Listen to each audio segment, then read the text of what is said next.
Oi, pessoal.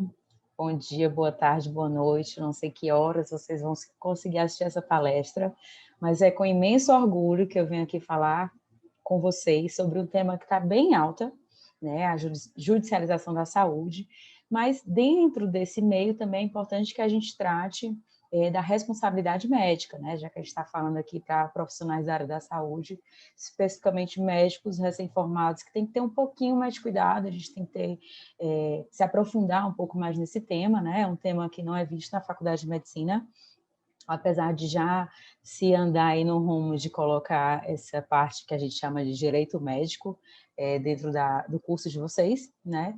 Mas é um importante tema para ser trabalhado, principalmente aqui para quem está na faculdade ou para quem já está saindo, tá? Então, a gente vai falar um pouco do que é que se entende por judicialização da saúde e como se dá a responsabilidade aí do médico, tá bem? Antes disso, eu vou me apresentar, né? Eu me chamo Isabela Mustafa, tá?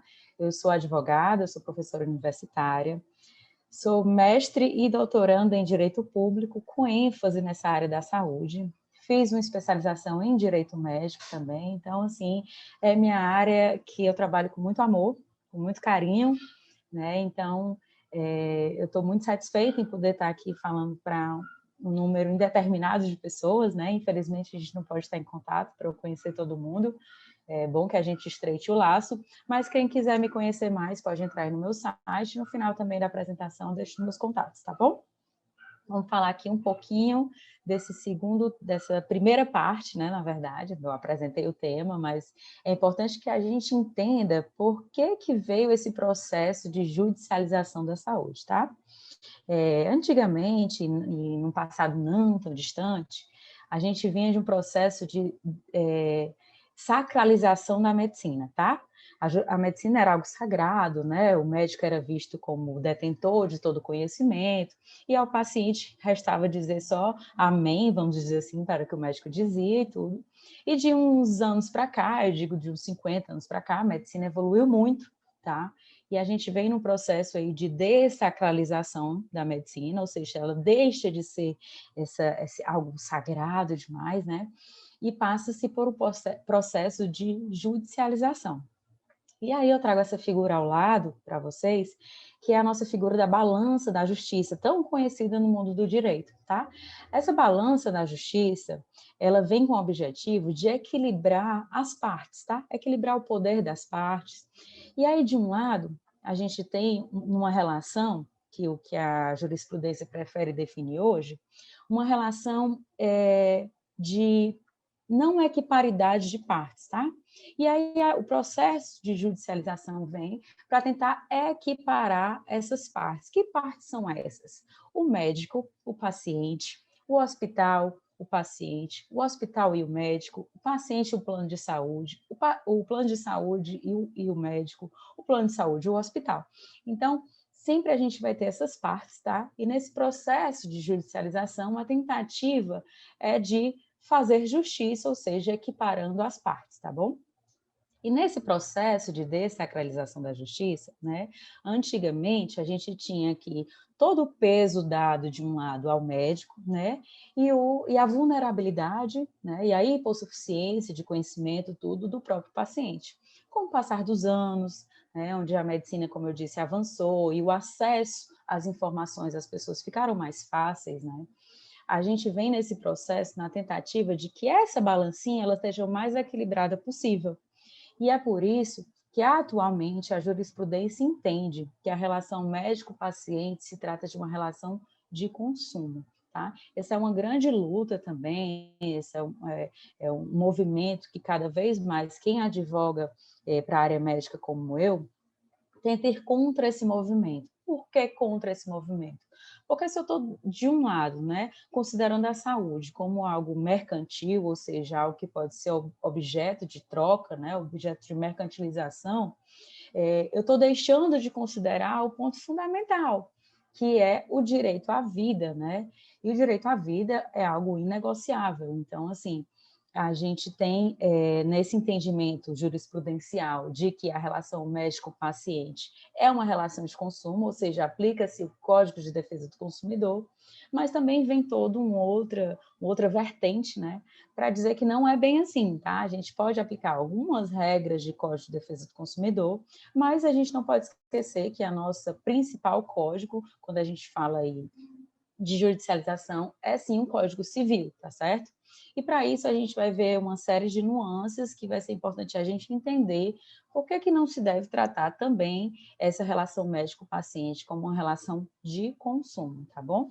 Então, ultrapassamos essa primeira parte de entender que a gente saiu de um processo, né, de sacralização, de que a medicina era essa entidade sagrada, para uma certa judicialização.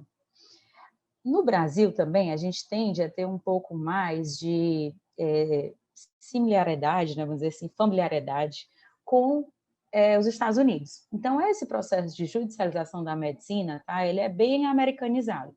Se a gente for atrás daqueles seriados, filmes americanos, a gente vai ver o quanto que a saúde realmente é algo muito judicializado lá, principalmente porque a gente não tem um sistema de saúde como o SUS, né?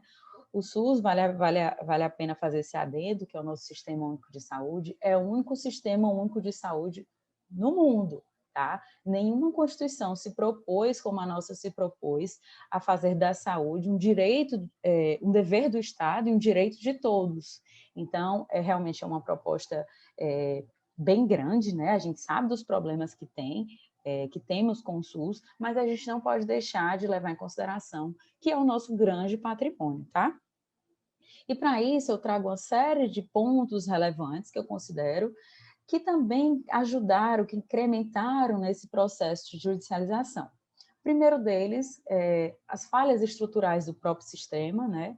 Não só do Sistema Único de Saúde, como os próprios instrumentos, né, que disponibilizam e os profissionais que trabalham, uma sobrejornada de trabalho também, né? A gente sabe que não tem para o médico hoje, para muitos profissionais da área da saúde, um determinado tempo de trabalho, então, assim, faz-se plantões em cima de plantões, então o médico realmente pode ser que no final de um atendimento já atenda o paciente cansado, né? Tendo em vista essa sobrejornada, principalmente agora, em tempos de pandemia, um aumento enorme no número de faculdades de medicina, né? Eu lembro que há pouco tempo atrás, eu acho que talvez menos de 10 anos atrás, a gente não tinha nem metade do número de faculdades de medicina que temos hoje. Então, esse também é um ponto, né? Que profissionais estamos formando, como estamos colocando esses profissionais no mercado, né? Os hospitais que atendem, enfim, todo esse contexto, né, que acaba sendo aqui levado como pontos relevantes nesse processo de judicialização. E não menos importante, acho que talvez um dos mais importantes, é esse incremento que vem se dando aí a autonomia do paciente, né? O paciente cada vez mais tem autonomia sobre o seu tratamento, sobre os procedimentos a serem realizados, né? Então, a gente fala muito de recusa terapêutica, de várias coisas que vocês devem ter estudado ou vão estudar na parte de ética médica, mas o incremento da autonomia do paciente trouxe sim muitos benefícios e trouxe esse processo de judicialização que acaba buscando cada vez mais ser ouvido, né, digamos assim. Um outro ponto muito relevante também, que está tudo muito entrelaçado, né, as falhas estruturais, com essa sobrejornada, número de faculdades, é o processo de comunicação, né? A gente vê cada vez mais essa relação médico-paciente, que é para ser uma relação de confiança, uma relação estreita, uma relação onde haja consentimento, produção de documentos cada vez mais distante. Então, a busca aqui, muito grande, a gente vai falar bastante sobre isso, tá?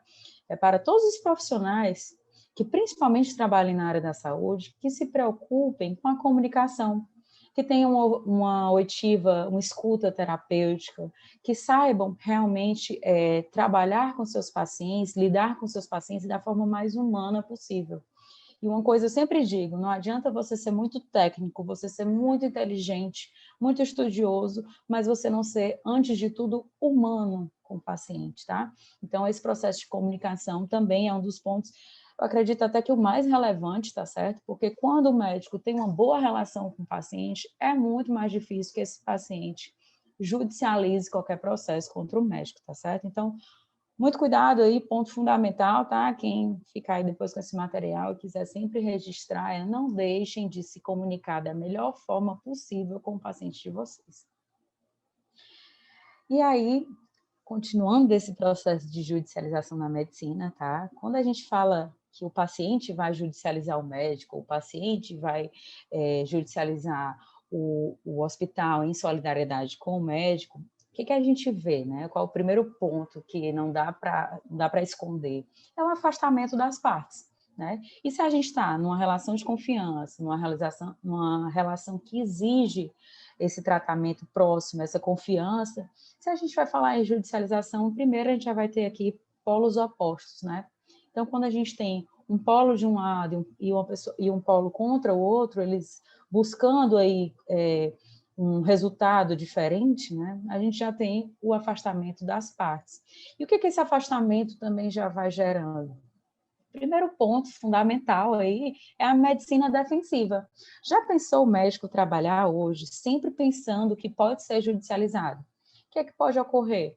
Ocorrer primeiro, que é o que a gente vê nos Estados Unidos, um aumento no número de pedidos de exames, muitas vezes desnecessários, mas para se defender o médico já pede aquele tantão de exame para se defender, né? Caso o paciente alegue alguma coisa, ele diz, mas eu pedi esse exame, eu pedi aquele outro, então essa medicina defensiva já não é algo legal para ninguém, não só para o paciente que vai ter que realizar um monte de exames, como para o plano de saúde que vai se onerar, enfim, para o hospital, para o médico que vai ficar com essa relação distante, é um dos pontos que eu trago.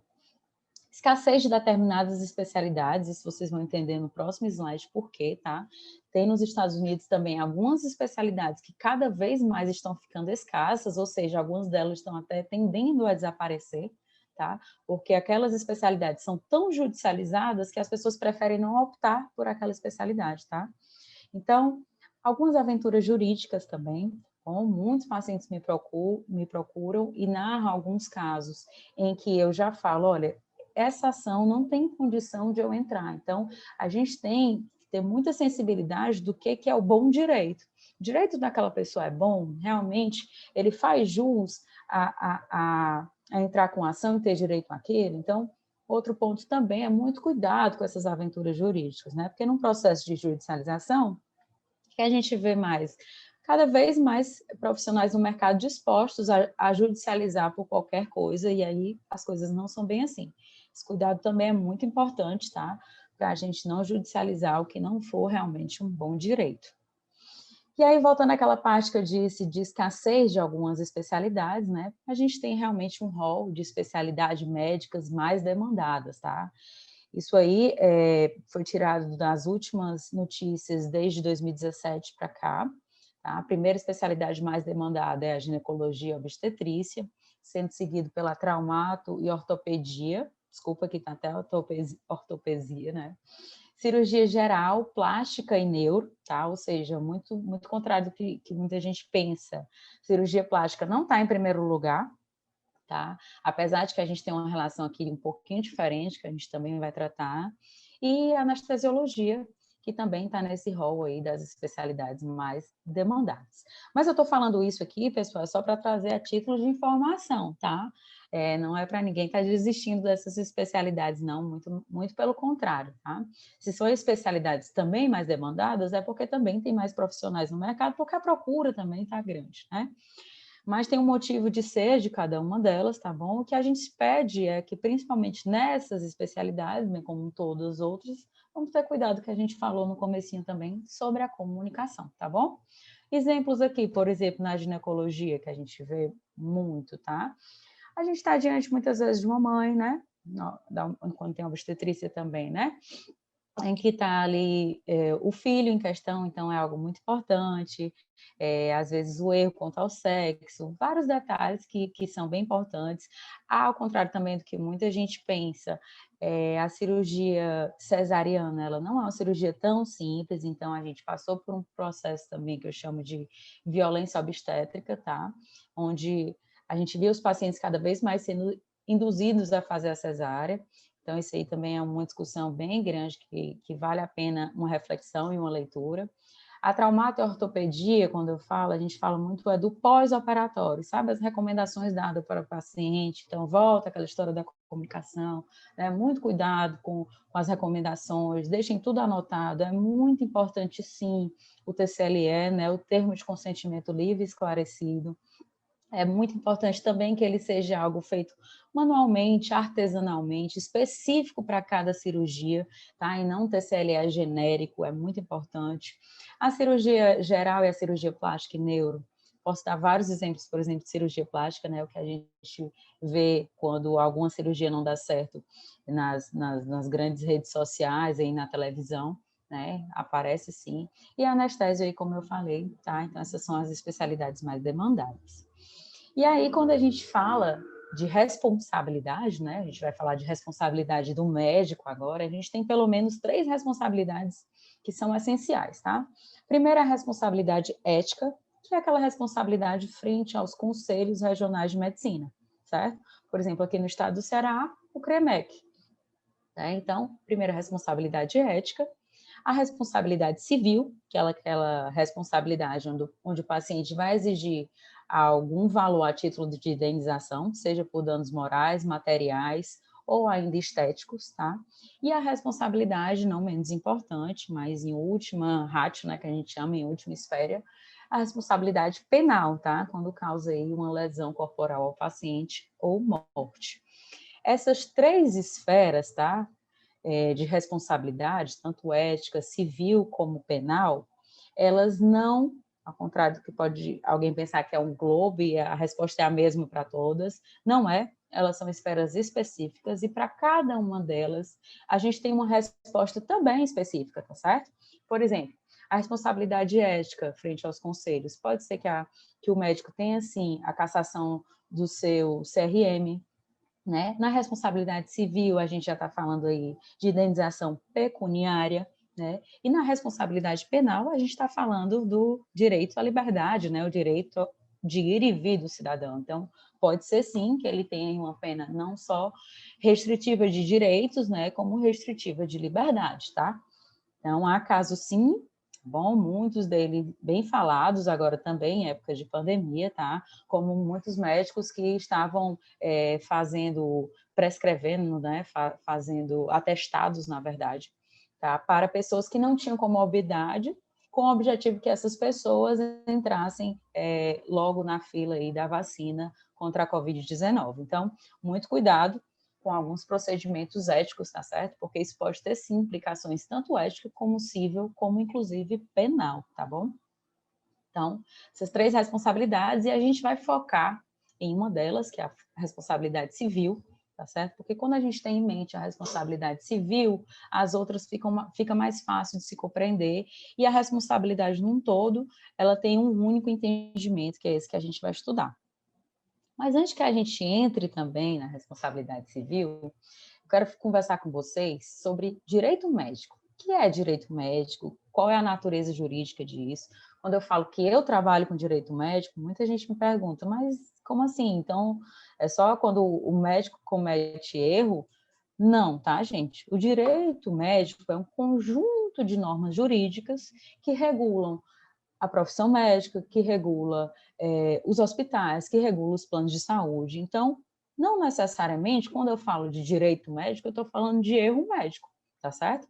O direito médico pode tratar de uma recusa de um procedimento, de um tratamento do paciente pelo plano de saúde, uma responsabilidade do hospital, que a gente vai ver isso também. Então, o direito médico é, sim, uma esfera do direito, uma área do direito muito ampla, tá bom? Eu atuo mais em defesa do médico, então acaba que por uma questão ética eu não atuo em defesa do paciente. Mas isso não quer dizer que eu não atue para o paciente. Eu posso atuar para o paciente quando ele quer entrar contra um plano de saúde, contra um hospital, tá certo? Então, entenda-se direito médico dessa forma bem global de visualizar, tá? E aí, quando a gente fala de responsabilidade como um todo, a gente tem 2 tipos de responsabilidade.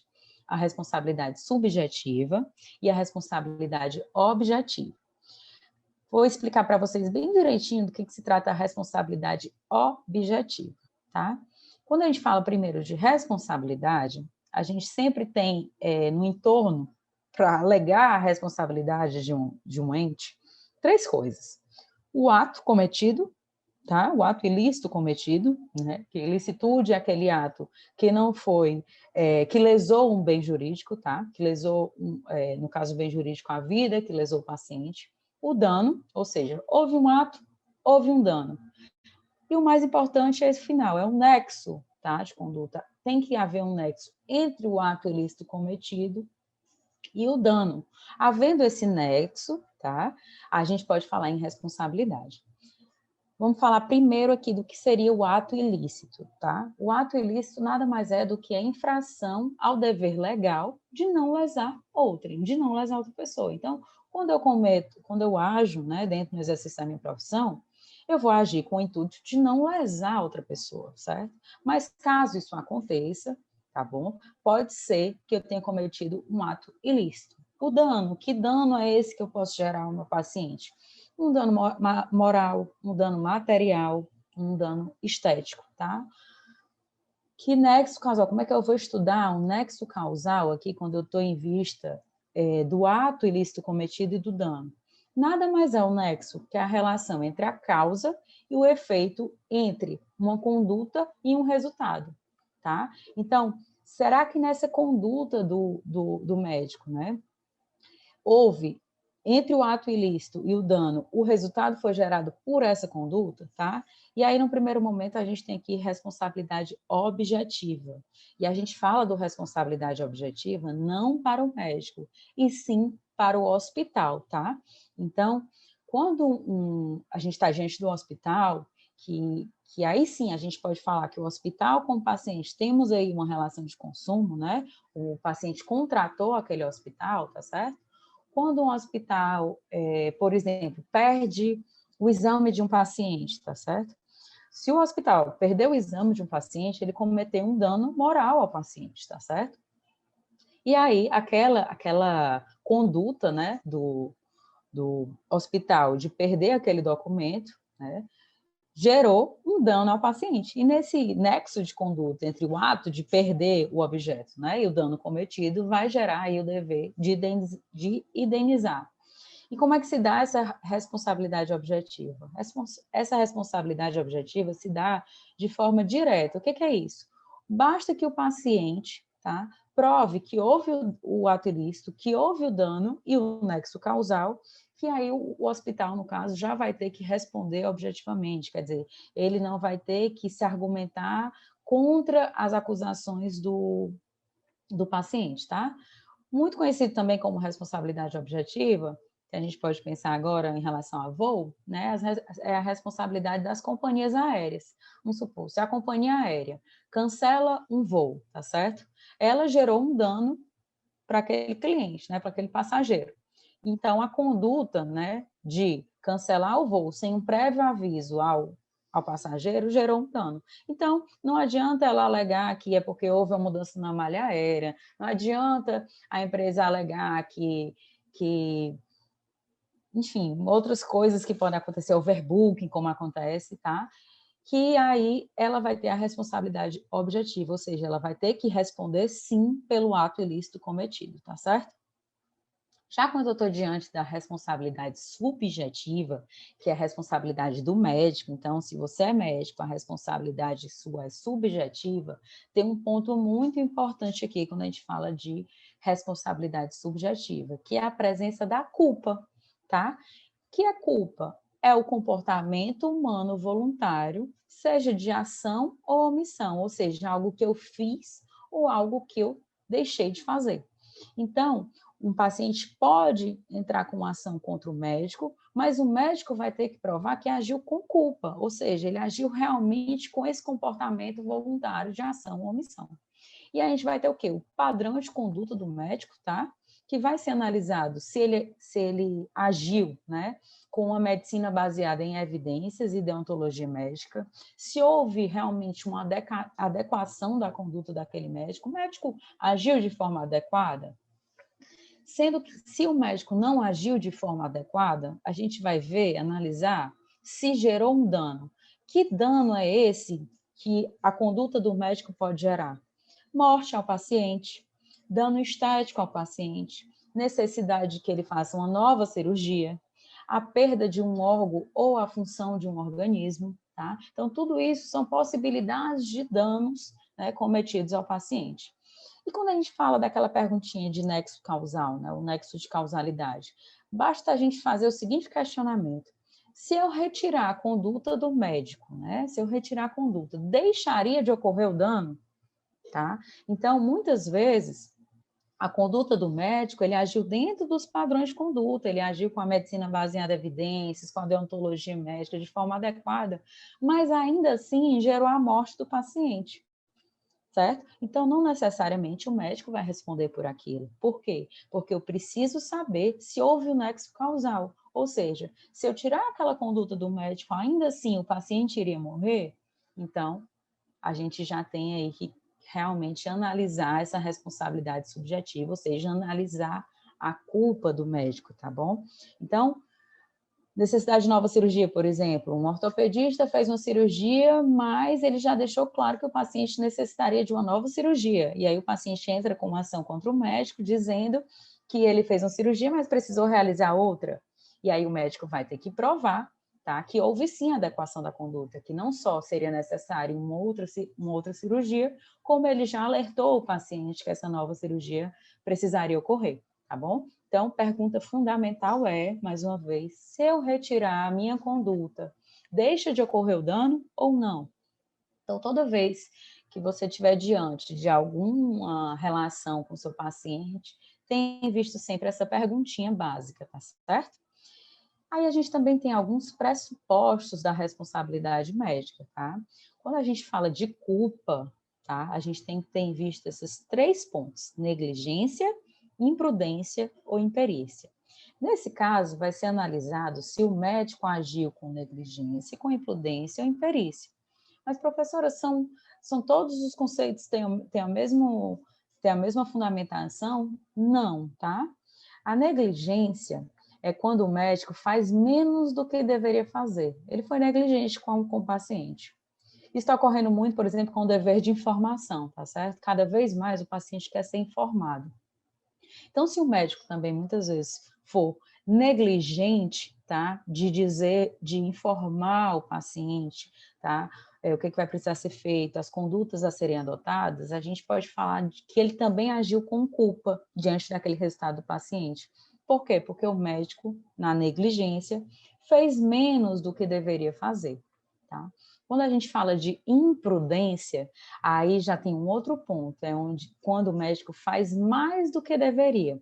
Por exemplo, o médico foi fazer uma cirurgia de lipoaspiração. Na cirurgia de lipoaspiração, a gente sabe que só pode tirar uma porcentagem X de acordo com o peso corporal e também tem um limite em cima disso. Mas aí o médico, sabendo que o paciente queria um super resultado, acabou lipoaspirando muito a mais do que deveria. Então, ele foi imprudente. Ele fez mais do que deveria fazer, tá? Um outro exemplo também clássico de negligência, que também pode ser considerado também imperícia, tá? Que imperícia quer dizer fez errado, só que imperícia a gente não usa tanto na medicina, porque é muito difícil que um médico, vamos supor, especialista oftalmologista, vá fazer uma cirurgia plástica, tá? Se ele fizer isso, realmente ele agiu com imperícia, porque ele foi imperito para realizar esse tipo de cirurgia. Tá? Mas voltando aqui ao exemplo clássico de negligência que eu ia falar, é quando o médico esquece uma gasa dentro do paciente, um bisturi, tá certo? Ele foi negligente, ou seja, ele não agiu com aquele dever de cuidado, tá certo? Fez menos do que ele deveria fazer, na imprudência fez mais do que deveria fazer, e na imperícia ele fez errado, tá bom? E aí a gente tem erros clássicos também, erro médico clássico, né, tá? Que é o erro de diagnóstico, quando realmente o médico acaba dando um diagnóstico errado para um paciente, ou um erro também terapêutico, tá? Quando ele acabou adotando aí a terapia, né, os procedimentos e os tratamentos de forma errada, tá bom? Então, prudência ou perícia, a gente vai ter que analisar, certo?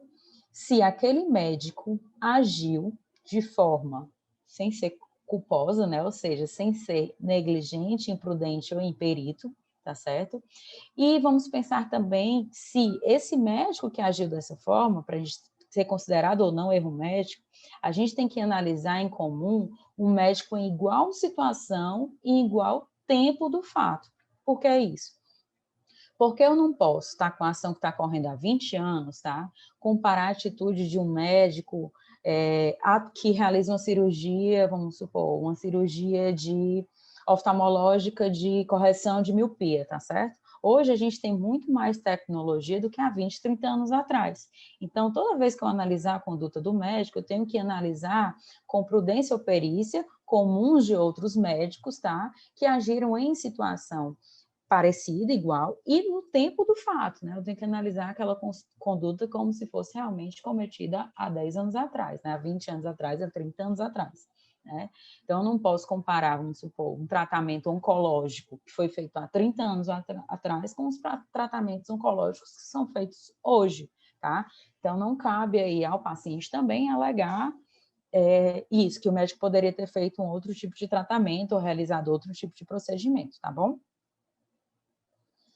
E aí, 3 pontos super importantes quando a gente fala aí de uma tentativa de se esquivar dessa responsabilidade, tá? O primeiro é o dever de segurança e o dever de cuidado com o paciente, né? Óbvio que para garantir a saúde de um paciente, o médico vai ter que se trabalhar, né, vai ter que agir com segurança e cuidado, esse é o primeiro ponto, né, é até o que a gente chama na deontologia do princípio da não maleficência, ou seja, se não for para fazer o bem, que a gente também não faça o mal. Então, ainda que a gente deixe de fazer do que fazer o mal a alguém. Então, o dever de cuidado, o dever de informação, que aí eu venho batendo nesse ponto que é cada vez mais importante, não só pela facilidade de comunicação, né, hoje quando a gente atende um paciente, muitas vezes aquele paciente já pesquisou muita coisa no Google, então ele já vai bastante informado, né? Ele já pesquisou bastante, então cabe também ao médico passar todas as informações necessárias e que aquele paciente possa realmente sair da consulta munido das informações, né? Sem nenhuma dúvida. Então, o médico tem que ser realmente paciente, tem que ter essa escuta terapêutica também. Sei que a gente tem um grande problema aí quando o médico acaba sendo cobrado, né, para atender um número X de pacientes num determinado período de tempo curto, né? Acaba que fica muito mais difícil conseguir agir da melhor forma em relação ao dever de formação, mas muito cuidado, que esse é um ponto muito questionado hoje, tá? E, óbvio, também tem circunstâncias específicas de cada caso, né, que precisam ser analisadas com muita cautela antes da gente falar que tudo é erro médico. Então, um também ponto que eu bato bastante nem tudo é erro médico, muito cuidado, até porque o corpo humano não é uma matemática, né, não há uma fórmula exata, cada corpo reage de uma forma, então cada corpo vai ter também suas circunstâncias específicas e sua própria forma de reagir, né? Então, para a gente pensar na responsabilidade, para a gente pensar como tentar judicializar cada vez menos a saúde, o primeiro ponto e fundamental quando a gente está diante da relação médico-paciente é ter a relação mais humana possível, né? E para ter essa relação mais humana possível, eu trago algumas condutas aqui, a gente pode falar assim, que pode minimizar esses riscos, tá? Primeiro, a adequação do atendimento, um atendimento adequado, um atendimento com bastante cautela, um paciente onde você possa ouvir realmente suas dores, tá? O exame físico, né? O exame físico, muito paciente acha muito importante, às vezes o médico sabe que nem é tão importante assim, às vezes claro, mas o paciente às vezes sai da consulta, não gostei daquele médico, ele nem tocou em mim e tal. Então, o exame físico, em algumas situações, é fundamental. A gente sabe também que com o advento aí da pandemia, houve a regulamentação ainda mais da telemedicina, né? Onde realmente se inviabiliza em um exame físico, mas aí a gente vai ter que ter ainda mais à tona essa questão da comunicação com o paciente, né? Já que a gente tem essa deficiência no caso do exame. O preenchimento de um prontuário correto, tá, gente? Isso aí, se eu posso dar, assim, a dica de ouro para vocês, é muito cuidado com o prontuário médico. Preencham o prontuário da forma mais detalhada possível. Por quê? Porque no dia que o paciente pediu prontuário para vocês, pode ter certeza que ele vai levar aquilo ali para um advogado, para saber se realmente o médico agiu ali dentro dos padrões de conduta, ele vai atrás da responsabilidade médica. Então, cuidado com o que for preenchido no prontuário, tá certo? E não esqueçam que o prontuário ele não é um documento do médico e não é um documento do hospital. O prontuário é um documento do paciente. Então, o médico tem sim a obrigação de fornecer o prontuário para o paciente, tá bom? Então, cuidado aí com esse ponto. Outro ponto importante também sobre redução de riscos é o encaminhamento, tá certo? O médico deve ter também uma humildade suficiente de, se não se sentir capaz para realizar aquela cirurgia, aquele tratamento, aquele procedimento, encaminhar para um outro profissional. Isso aí não há problema nenhum, mas o importante é que haja, sim, o devido encaminhamento, certo? Seja porque o paciente apareceu lá numa urgência-emergência, seja realmente porque ele não se sentiu apto para realizar aquele procedimento. Então, devido ao encaminhamento, também ajuda bastante a redução dos riscos, tá bom? E aí eu coloquei no final, em letras garrafais, comunicação não violenta. Gente, comunicação não violenta, poucas pessoas ainda estudaram sobre esse assunto, mas ele é um tema muitíssimo importante, tá? Você se comunicar de forma não violenta é quando aquele médico sabe escutar. O que é escutar? Porque a gente tem, assim, às vezes uma confusão do que é comunicação. E comunicação não é o que eu falo, é o que o outro entende. Então, uma das formas que o médico pode acabar se comunicando de forma violenta e causando uma relação péssima com o paciente é usar termos técnicos de forma excessiva, tá? Então, se você é médico, viu que aquele paciente tem uma certa hipossuficiência, como a gente chama, né, uma hipossuficiência técnica, ele não vai entender aqueles termos técnicos todos, tente falar da linguagem mais acessível possível, tá? Esse é um dos pontos fundamentais quando a gente fala de uma boa comunicação médico-paciente. Tente falar da forma em que ele realmente você entenda que ele compreendeu o que foi dito, tá? Então, comunicação é a chave de todo o processo de judicialização e de responsabilização. O médico que se comunica bem dificilmente vai ser judicializado. Então, aprendam a se comunicar. E, mais uma vez, a comunicação vai ser como o outro te entende, não o que você necessariamente fala, tá? Porque muitas vezes, até dentro do exercício da advocacia, a gente fala, mas eu falei para o paciente que se ele não aparecesse, ia haver uma réplica, que se ele não aparecesse, o processo ia ser julgado contra ele, e aí parece que ele não entendeu, porque realmente ele não é técnico no assunto, então eu preciso explicar detalhadamente para o meu cliente, no caso o médico, para o paciente, qual é o tratamento a ser adotado, que procedimento ele deve tomar, então, assim, muito cuidado aí com a comunicação. E aí eu trago umas palavras da Daniela Ofri, que eu gosto bastante, tá? Que ela diz assim, a empatia requer estar em sintonia com a perspectiva do paciente e compreender como a doença está inserida na vida dessas pessoas em particular. Por último, e é aí que os médicos muitas vezes tropeçam, a empatia exige ser capaz de comunicar tudo isso ao paciente, ou seja, você ter em sintonia aí tanto o que é que o paciente precisa compreender e como que aquela doença que foi diagnosticada pelo médico está inserida na vida daquele paciente, tá certo? Então, há que o médico ter toda uma sensibilidade diante aí do caso concreto, né, do caso real, em que aparece em seu consultório, em seu hospital que você trabalha, enfim. Tudo isso é muito importante, a empatia, tá certo? E aí eu deixo para vocês também o meu contato. Qualquer dúvida, podem me mandar por e-mail também, tá certo? Ou no telefone, ou no Instagram.